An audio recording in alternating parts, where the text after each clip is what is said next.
you're just sad and you just literally enjoy being sad, and you're not just sad about other things, you're sad about the person that you are.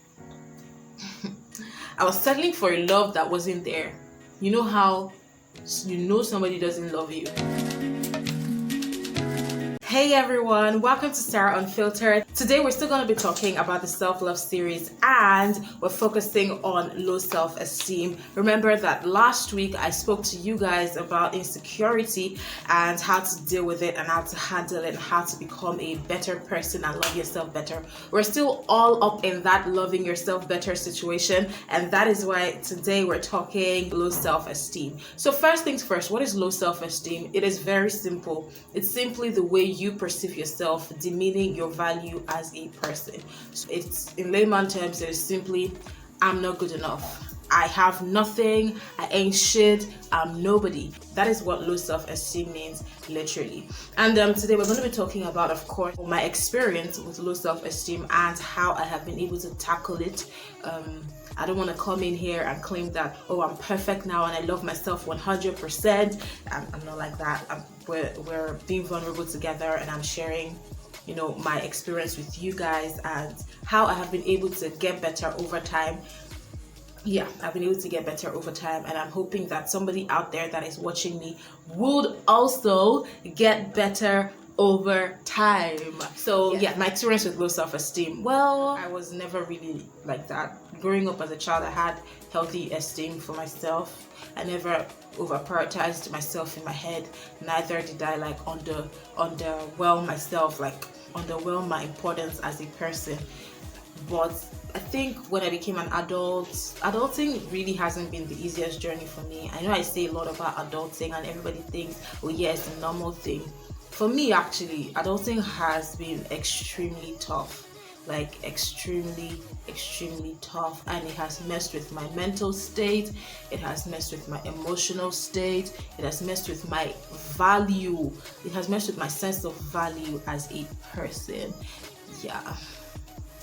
And I know that you out there watching me that can relate to what I'm saying. I know that you're seriously searching for help. I'll be sharing with you tips on how I have been able to manage my low self-esteem issues over time. So the first thing that I'm going to be sharing is, to be able to fight your low self-esteem and defeat it, you have to be honest with yourself. You have to accept the number one truth, which is accept it that what you have is low self-esteem.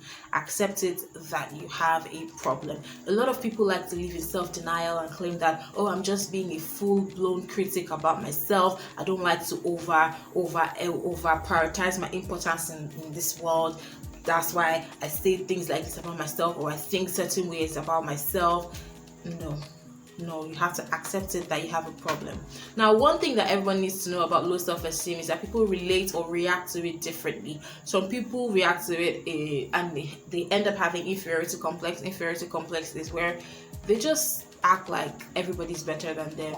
Not just act like it, they believe everybody's better than them. That is, and then they act it. They try to not speak when people are speaking, not even interact with people. They just don't want to have things to do with people. Inferiority complex, just do whatever you're doing. Yours is great, mine is never good enough, I'm nobody. And others who react to low self-esteem with superiority complex, those ones are the ones that feel like they are better than everybody. Those ones are the ones that feel like I cannot have low self-esteem. I must prove to the world that I'm bigger than it. And then they don't try and help themselves. They don't try to find help. Instead, they live in denial and claim that they are perfect. Nobody's as good as they are. These ones don't want to hear anything that anybody has to say. They're just going to come out and do their thing and go and living in denial, basically. So to every other person looking at you, you're just an asshole who always constantly wants to prove that you're better than everybody else. And the fact that you want to prove that you're better than everybody else, that, my dear friend, is low self-esteem.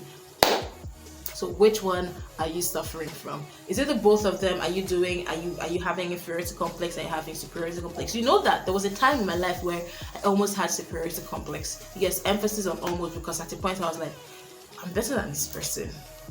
Even deep down in my head, I knew that Maybe I just wasn't, but I was just over emphasizing I was exaggerating my value as a person. And yeah, I told you guys I used to suffer from low self-esteem, so I have tried to tackle it in different ways. I've tried to tackle it from the inferiority complex angle. It's not like I'm doing it intentionally. It just happens. Like, that's how you react. That's how our brain, our mind just tries to adjust to accepting it. Now, low self-esteem is something that doesn't just happen at once. It just doesn't happen. There has to be like series of experiences, reasons, and different things that would lead a person to suffer from something like that. So the first thing, like I said, is accept it. Do not live in self-denial. Accept it that what you have is low self-esteem. If you did not know before, now you do. The first way to find help is accepting that you have a problem, and that is it. Then the second thing that you have to do is be brutally honest with yourself. So write down things that you feel you're not good at. Someone like me, I love to write down my thoughts a lot. It's like a mental therapy thing. Like, I might be feeling like shit and I just take a pen and paper and write down how I feel exactly. It always feels better. It's just like praying, just like praying. You're letting it out. So get a piece of paper, pen, and write down things that you're genuinely not good at. After that, now write down things that you are genuinely good at. Remember, I said be brutally honest with yourself. Do not try to downplay your ego or overplay your ego. Write down the things that you're good at. That's after writing down the things you're not good at. And then when you're done with that, go to the things that you wrote that you're not good at and counter them. So let me give you an example that I'm not proud of. I would say my stomach. I would say my skin. And then things that I am proud of, things that I'm good at, right? I would say talking. I'm good at talking. I'll say I'm good at writing, right? I'll say I'm good at writing. You have to write down things to counter those things that I said I was not good at. So what are the things I said I was not proud of? Why I'm saying things I'm not proud of is I'm bringing my own into context. For some people, their low self-esteem comes with just career. For some people, their low self-esteem comes with looks. For some people, their low self-esteem comes with their background, the family that they're from. So I'm using mine as an example. So that's why to you it may sound like I'm contradicting myself, but I'm just trying to put it into perspective for you. So you get it. Things that I'm not good at, I'm not proud of. I said I was not proud of my stomach. I was not proud of my skin. Now, things that I am proud of. I'm proud of my smile. I'm proud of my ass. Yeah, I'm proud of my brain. Okay, so now, did you see how I started smiling? This is making me feel good about myself, which brings me to what I talked about in the previous video. I said, understand that us humans are perfect. Even though we are flawed, we are perfect. And if you write down these things, to prove, like, to counter those things you're feeling bad about yourself, well, you see that it's just a flaw in the end, and it's not something that you have to, like, have low self-esteem about. Does that make any sense? I'm very, very sure that it does. So after this, you now have to look inwards and find out what are the things that people compliment you about. What are the things that people say that you are good at? What are the things people say that are perfect in your body? What are the things people look at and say, oh wow, I like your eyes. Oh, I like my eyes, by the way. But I like your eyes. Oh, I love the way you write. Oh, I love your voice. Think of all of these things that people have complimented you with, and then feed your soul with it. Feed your soul with positive energy. Feed your soul with good words. Feed your soul with affirmations. Feed your soul, right?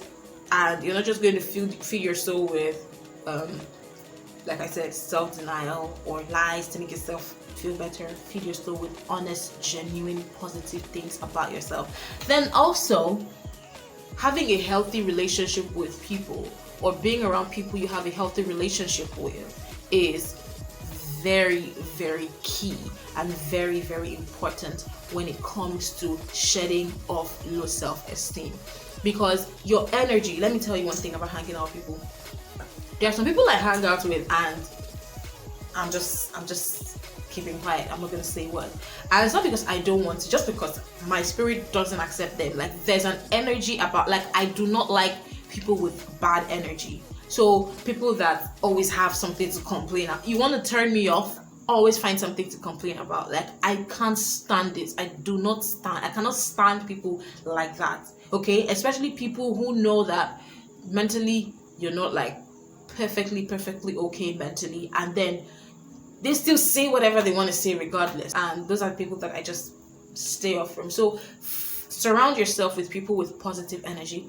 The truth is, energy always rubs off. If you're with people that are positive in talk, positive in thinking, positive in attitude, it automatically rubs off on you. So maybe you need to filter your friends, filter your circle. Stop being around people who make you feel bad about the kind of person that you are. Instead, be with people that make you feel good, that make you love yourself, people that makes you want to be better, people that inspire you to be better. Surround yourself with these people henceforth. So if you're able to be brutally honest about yourself and see that as bad as you think you are, you're also a very great human being. That's the key to loving yourself better, and that is the key to having a healthy self-esteem.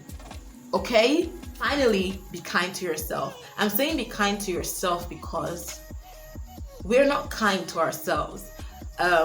Talk to yourself like you're talking to a friend. Be a good person, right? Talk to yourself like you're talking to your friend. So you know how your friend comes to you with issues, with something to complain about, and you might not just have the solution to it, but you say things that make your friend feel better. Okay, your friend might come to you beating herself or beating himself up about a certain thing, and then you as a good friend would say things that'll make that friend feel better. Do that to yourself. Okay, talk to yourself. That's why I said write. That's why I said pray.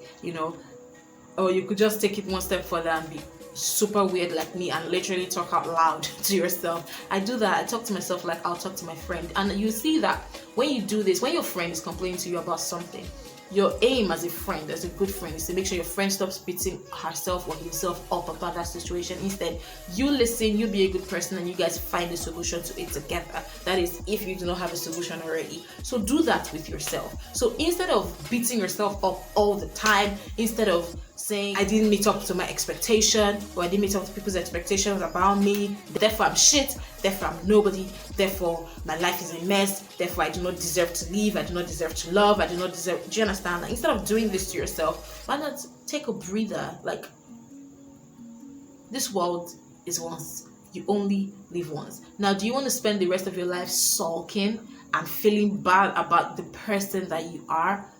Doesn't it sound miserable already? Do you want to be close to depression? Do you want to be depressed? I know that there's a time I say I'm very close to being depressed because I was going through low self-esteem, and I just knew that I was depressed. I was settling for a love that wasn't there.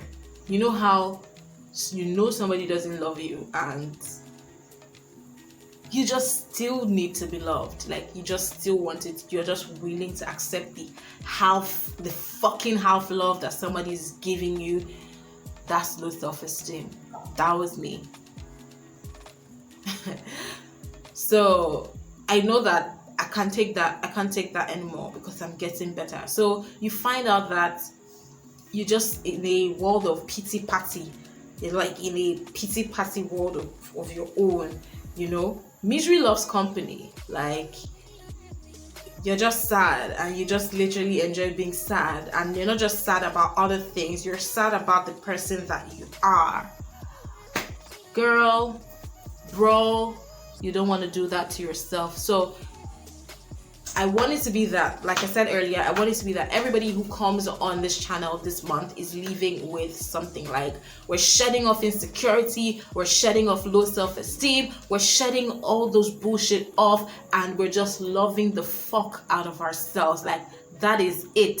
Sorry for the kind of words I'm using, but it's Sarah Unfiltered. I just had to let it out the way it is, okay? So I really, really do hope that somebody out there, I really do hope that you out there learn to love yourself. I really hope that you learn to have a healthy self-esteem. No more low self-esteem. Like, out.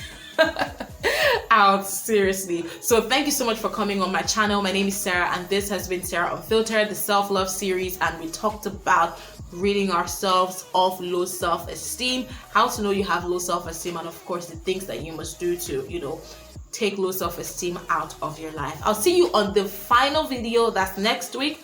I've attached last week's video to this. That is the one of the insecurity, so you have to watch that. If you suffer from insecurity, please take it out of your life, okay? And that is it. So see you next time. I'll be talking about being your own hype person. So we talked about insecurity, we talked about low self-esteem. This next one, I'm going to teach you, or we are going to learn together how to just be your own hype girl. Enough with the self-criticism. I'm not saying you shouldn't criticize yourself. Don't lie to yourself like I always say, but enough with that. We're loving ourselves. We're done feeling sorry about ourselves, okay? See you on my very next video, guys. And please hit the subscribe button if you're yet to, all right? Thank you so much. Bye.